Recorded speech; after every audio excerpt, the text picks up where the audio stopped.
Hi, welcome to The Collectors. I'm Kent Lund. My next guest has a passion for wood and canvas canoes. He collects them, he restores them. He actually builds scale models of historic versions of the canoes.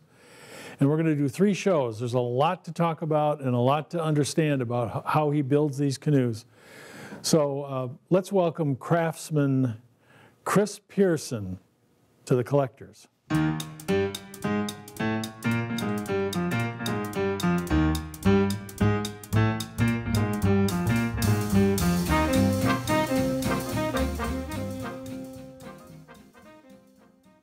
Well, Chris, I'm really excited that you came here. Take your time to show us what you do. I'm excited about it. Thank you very much for joining us. Thanks for having me. Chris Pearson is a talented builder, and I got to ask Chris, how did this all start for you? Well, I've been into canoeing my whole life since I was a kid, but the models, namely being an industrial model maker, kind of ties all that in. In 1989, I had to have major back surgery, lower back surgery, and I can't sit still. So I always wanted to make a scale model, and I cut all the pieces before I went in for a laminectomy, and came out and you had to sit for a while. On the couch. Started building my first one. So that's really how I started, and then went to a Wooden Canoe Heritage Association assembly. At Smith College. At Paul Smith College. Paul Smith College, and guy offered to buy it. So I'm like, take it, I'll make more. And I did. Good idea. That's how you got started. Yep. Well, the first one we're going to talk about, of the 3 things we're going to talk about, 3 projects of yours, we're going to talk about this Old Town, not a sample canoe, but what's it called? It's not a salesman sample. Okay. It's a sample model. Sample model. Big difference. And how did it come about to be that Old Town made these? There was a very specific reason, I know. All the major canoe builders, most of them made, the Canadian builders and the U.S. builders made models.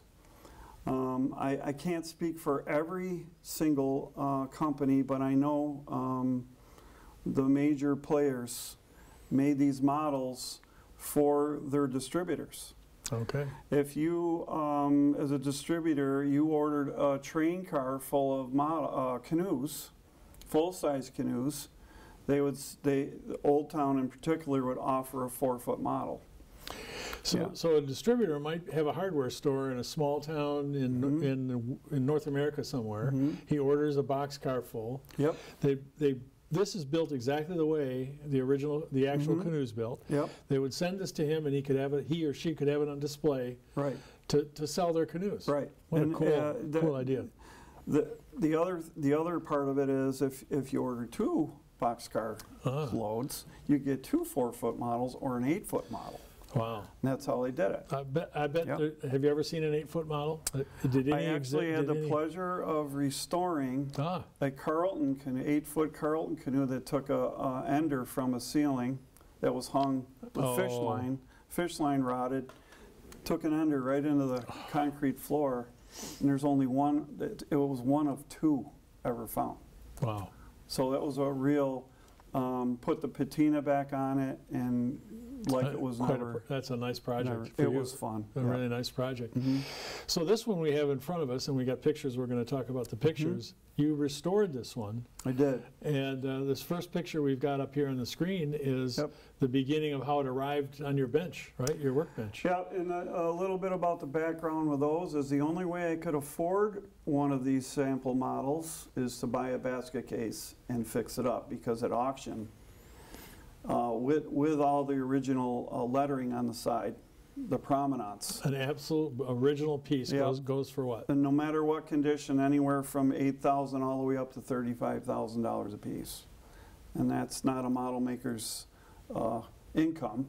So right, and you've got, I'm not going to guess how many hours you have in it. In your head, you probably know how many hours you have in restoring this. Yeah, this one I didn't keep track. Okay. No. I don't blame you. It's beautifully done. Thank you. What are we doing here? You're going to have to remove canvas. So that's how I got it.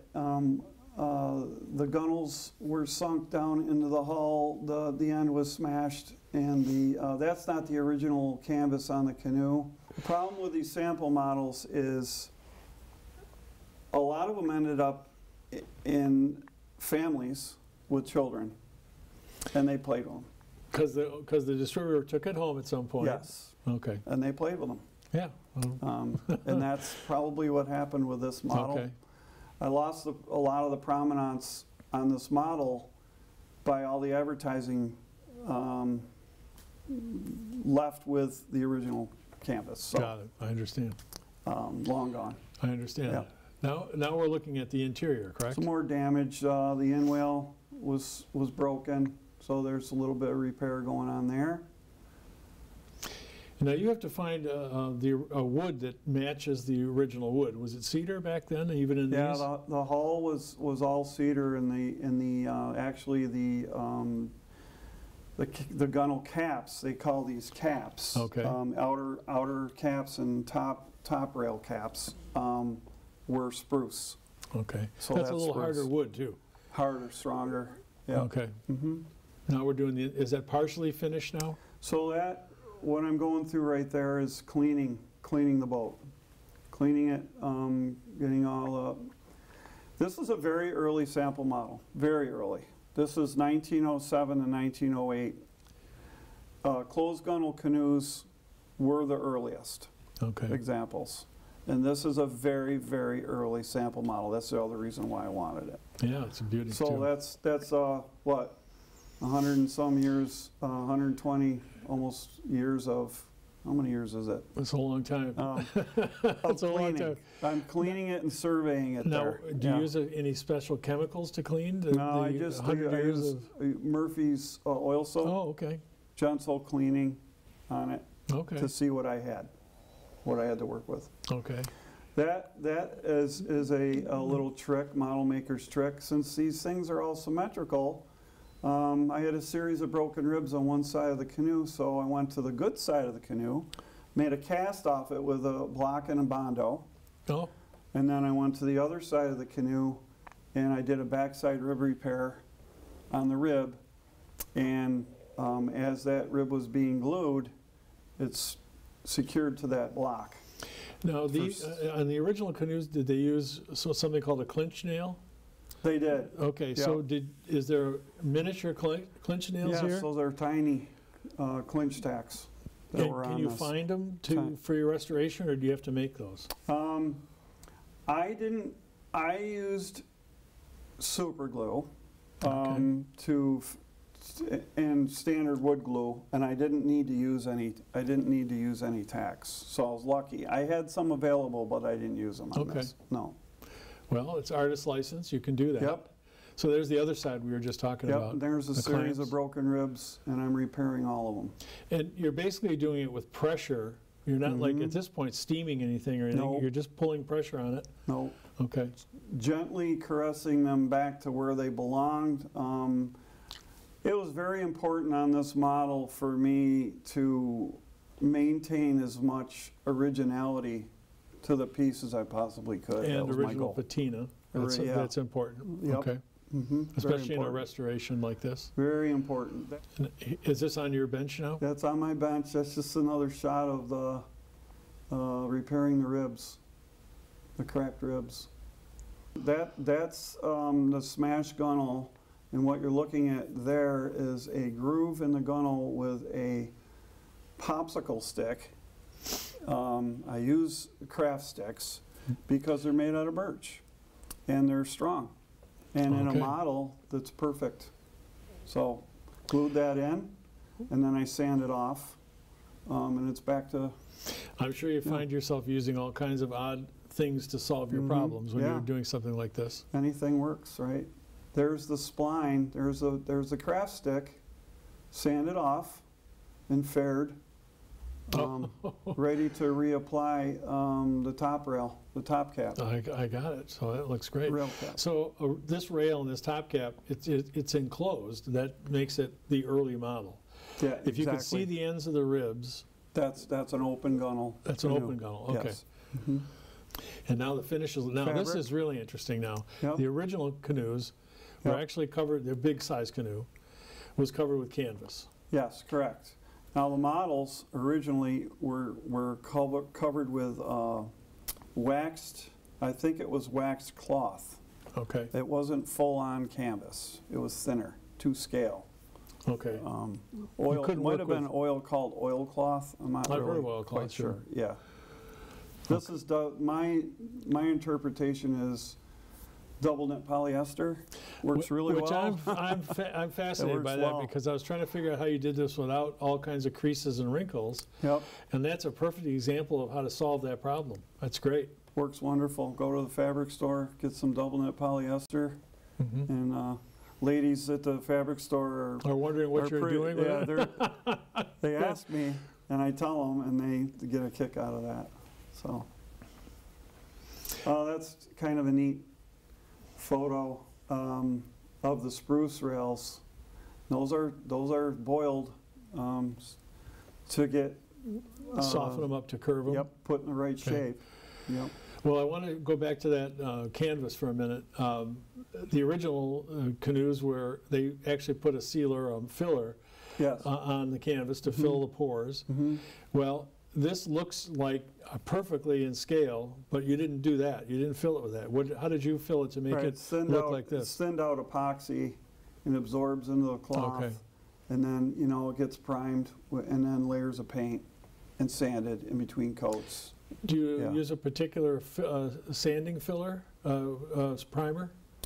Like a high build Okay. Yep. primer. The boat distributors, places like Jamestown Distributors, Okay. the boat supply, Yeah. Lots of paints. they have a lot of high build enamels and urethanes. Okay. I've used both. I see. Yep. Okay. Well, now we're getting closer to the finish. Now we're looking at, and I want to talk about well, I'm not sure, what is this picture now we're looking at with the tape? Well, I had it taped off when I painted it, so I Okay. peeled the tape back. It was completely missing the stem bands, and I copied another sample model of the same vintage, same era, for those dimensions for those brass stem bands, and replicated those from scratch. Did you have to anneal those to get them to bend around, or they? No, it was pretty. That wasn't a real tough bend, so Okay. I just had brass sheet stock. You cut it and made it fit? Yep, fit it. And you got some brass heads of nails, or? Yeah, those are exclusion pins. Okay, Yeah. I've heard of that. What are And those used? What are used for? They're like a hobby. They use exclusion pins for a lot of different things. Okay. Yeah. And they fit here for scale. It looks perfect. What's our next picture now? Is we're getting closer. Now there's the It's full. finished product. The interesting thing, one thing I want to point out is the interesting thing, they did not build these canoes at the factory. Oh, really? Which is pretty interesting. What they would do is workers would take the mold home and they'd have all the pieces. I don't know whether, I'm assuming they were milled up at the factory, and they'd take all the pieces home and they would make one. That's why the quality of these are all over the board, because all different people were making these. Okay. They'd bring the canoe back to the factory. They'd say, okay, here's a few bucks. And then the Old Town would then put their stencil on the side and give it to the distributors. So people had the opportunity to make a little bit of side money doing this. That's interesting. And a lot of the major canoe producers did this kind of thing for their distributors, right? The higher volume. Is there one of these that's really, really rare? I think you mentioned one Well, earlier. there's some pretty obscure, and I'm not the expert. Okay. But there's some pretty obscure Canadian builders of all wood canoes from like the mid 1800s to the 1870s probably. I think the earliest models were from the 1870s. God, that's fascinating. Yeah, it is. Now, here's something you've made to bend some wood here. Yeah, so as you know, being a model builder, the jigs and fixtures are your friend. Yeah. And you really, necessity is the mother of invention, Of course. in its true sense. And that's how I got the outer caps, rail caps, to bend. Or it'll break. I mean, at that scale, And you're it'll actually break like a steaming them, toothpick. right? Or boiling it? Those are steam. You could either steam bend them, but at that scale, I boil them. The more heat, the more moisture. For a bend like that, Chris, how long is the heat treating process before you can put it into the mold? To boil that, I think I left it in for a little over a half hour. Okay. And it was ready to bend. And it's Yeah. really bendy, right? Yeah. Or it gets- Well, spruce can be a little tricky. Cedar, you can tie cedar in a knot. okay. Cedar bends really nice. And that's- Spruce is a little bit more ornery. And do you want to have kiln dried wood, or I would think you'd want No, green you want to try to get green. Green, okay. Yeah, right. All right. And I know the seats in these are just beautiful. The one of the deciding factors of me buying this model are those seats are original, and that was a real identifier on its age, other than the closed gunnels. Was it the style of the weave that gave you the age? That's the builder. There's another. I know of two other models that have that basket weave type seat, and that's woven over a little board, and it's inserted into the frame and nailed in. And he did it on. There's two other canoes that I know of other than this one that were built the same way. So. What is the Pretty material on the original canoe for the seat? What is that Cane. called? It's regular cane. That's cane. Just like a cane chair. And Same thing. they have cane that goes down to that small width. Yeah, you can still get it. I'll be darned. Mm-hmm. I know in your other, we're going to get into your sailing canoes later, but I know that you use a specific material for those. Yep. And we will get into talk about that. So, well, this canoe is unbelievable, and it's now yours. Now here we are looking at the pictures of the canes. Now how did you do this particular cane? Well, that's original. Oh, this is original. I did not have to replicate that. Oh, I'm sorry. I thought this was something you did. Okay. No. That pattern is really something. Really nice. It really is. It's just a work of art. All right. It's Well, another shot of the finished canoe. how long have you had the canoe? It's 2 years. Okay. Yeah.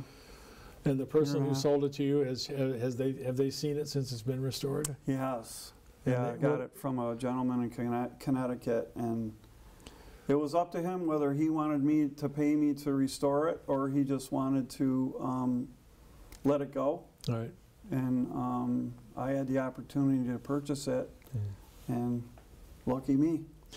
And here's one with the actual lettering, the typeface and lettering on the side. This isn't this canoe, but it's similar or the same thing. Similar age, Okay. similar time period. In that lettering, I'm still seeking out someone to do the lettering, and that's just not your average sign painter thing. It's so small. I know it also has depth and shadow to it. A lot of shadow. It's really, I saw it up close. It's really something. It's pretty amazing. I wonder who did that for them. I wonder, some special artist at the store, at the factory must have done those.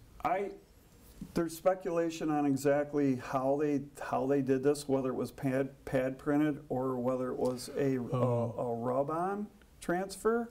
But I don't know what the technology was in 1908. I don't either. It boggles my mind. Yeah, I'm sure there was an artisan guy who came in there and did it. Or some of these factories, for things like that, would have ladies that would do the painting or the detail work. Yeah, but it's clearly a transfer. It doesn't look like, you can see dot matrix if you really pull that. If you pull that shadowing up like times 10, that shows dots.